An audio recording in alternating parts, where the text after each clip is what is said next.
Monsoon devastations have become a yearly cycle in Sikkim. Why is Sikkim disaster prone? Are there bigger threats lurking for the Himalayan state? What about the threat from the 19 glacial lakes? What about the frequent connectivity woes caused in North Sikkim by floods and landslides? What is the way forward? Our colleague Prakash Adhikari caught up with geologist and former Joint Secretary Sikkim Land Revenue and Disaster Management Ganesh Chandra Khanal for an exclusive conversation on the issues. Let's listen in. Sikkim में अभी लगातार रूप में बारिश हो रही है और इसकी वजह से लैंडस्लाइड की घटना भी हो रही है। NH10 भी बंद हो रहे हैं और ग्लेशियर लेक का भी अभी समस्या सामने आया है और इस सभी विषय पर चर्चा करने के लिए अभी मेरे साथ सिक्किम के रिनाउंड जियोलॉजिस्ट गणेश चंद्र खनाल है।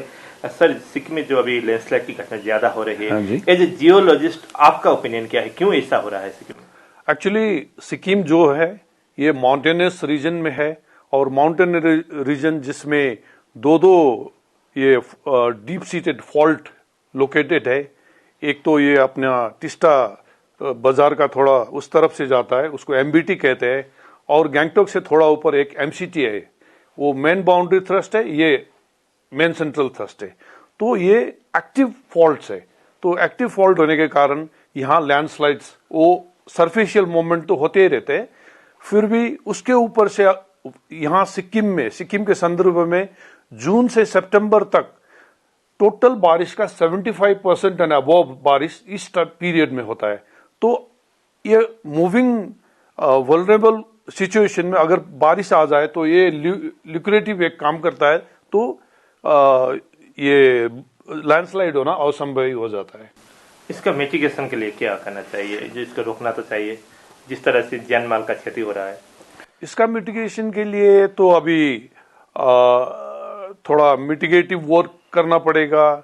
यहाँ पे नए इंजीनियरिंग टेक्निक्स करके रोड को, वो लैंडस्लाइड को प्रोटेक्शन करना पड़ेगा, या तो मिटिगेशन करना पड़ेगा, या तो यहाँ सिक्किम या तो सिलीगुड़ी के बीच में जितने भी रोड है इसमें जहां वल्नरेबल एरियाज है उसमें टनलिंग करने का सबसे बेस्ट सोल्यूशन होगा। तो NH10 में टनलिंग ही होगा।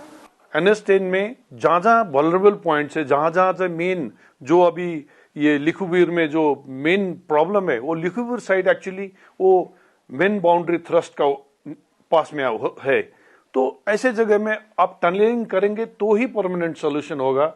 उसके ऊपर में जो नीचे डैम बने हुए हैं, ये NHPC से टिस्टा स्टेज कुछ 3-4 कितना है, वो टिस्टा के डैम बने हुए, उसके कारण जो वहां पे इंपाउंडिंग वाटर है उससे भी वाटर सेचुरेशन होके स्लोप में वाटर सेचुरेटेड हो जाता है, तो उससे भी वो लैंडस्लाइड होने को मतलब प्रक्रिया में ये काम करता है। जो लास्ट ईयर का जो फ्लड था, ग्लोब का जो इश्यू था, इसकी वजह से तिस्टा का जो रिवर का जो बेसिन है वो थोड़ा ऊपर आया है, ऐसा बोलते हैं अभी लोग। क्या है और जो NH10 को जो थ्रेट हो रहा है इसको लेकर क्या करना चाहिए?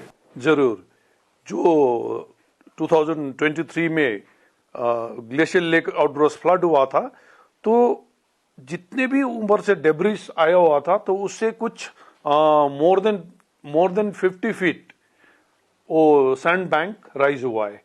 तो ये राइज होने से अभी जो समुद्र वो नदी में जो पानी बह रहा है वो पहले के लेवल से थोड़ा ऊपर बह रहा है। तो अगर थोड़ा सा भी नदी बढ़ जाए, उसमें पानी जल प्रवाह बढ़ जाए, तो वो अवश्य ही वो रिवर बैंक में आ जाएगा और वहां के जितने भी एस्टेब्लिशमेंट है नजदीक में उनको क्षति करेगा।